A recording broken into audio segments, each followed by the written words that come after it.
People try to tell me I'm an African American, but that's not true. African Americans are loud, rude, obnoxious, and just altogether fat and ugly.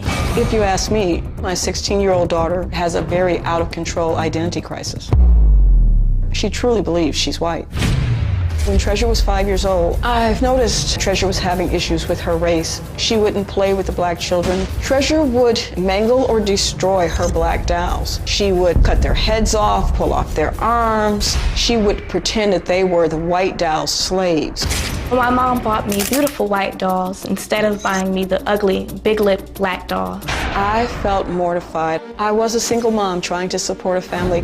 We couldn't afford to stay in our beautiful home. We moved from a mostly white, affluent neighborhood to the city, which was mostly African American. From the suburbs to the hood.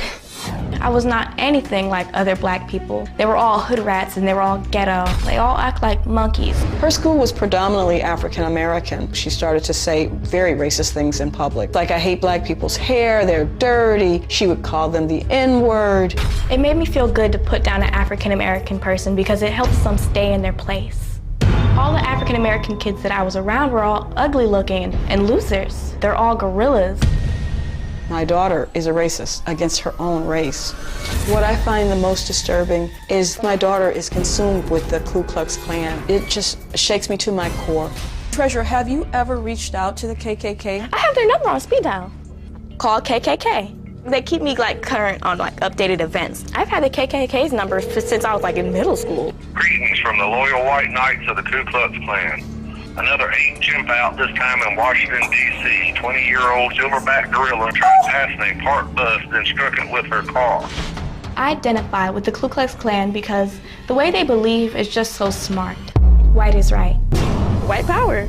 To ask if you've ever gone to their website, that's me. Oh, yeah, you've done it. Yeah, website. I figured as much. Ooh, that's just awful. Yeah, of course I've been to their website. That's just awful. My daughter does spend a lot of time on social media. I don't even look at her Facebook page. It's too painful. I don't care what other people think. I'm gonna do what I want. As a parent, I kept expecting her to just outgrow it and thinking she would change. I pretty much was like an ostrich, put my head in the sand, and it's getting worse. Okay, you're shocked by this, right? Mortified. And I want to tell you, I'm interested in doing this story because I think it's a teachable moment and not for sensationalistic shock value because of some of the outrageous things that she says. I don't think she's doing them to get attention. I think she's doing them because this is how she actually feels and believes. Yes. Would you agree? Yes, I do. She says she's white. Right, from a very early age. Do you think she's delusional? Without doubt. I mean, so is she delusional in other areas or just this area? Just this area. Okay, now when she showed up the other day and she met one of our very able producers, which she discovered on meeting her, I guess she had talked to her on the phone, but on meeting her, that she was in fact black. Yes. She was very taken aback. Very awkward, reluctant to even shake her hand. Wow, it doesn't surprise me. Yeah, well, this is Christian that she met and worked with here. She says things like they should be in cages, they're monkeys, so her views are extreme, to say the least, and extremely offensive.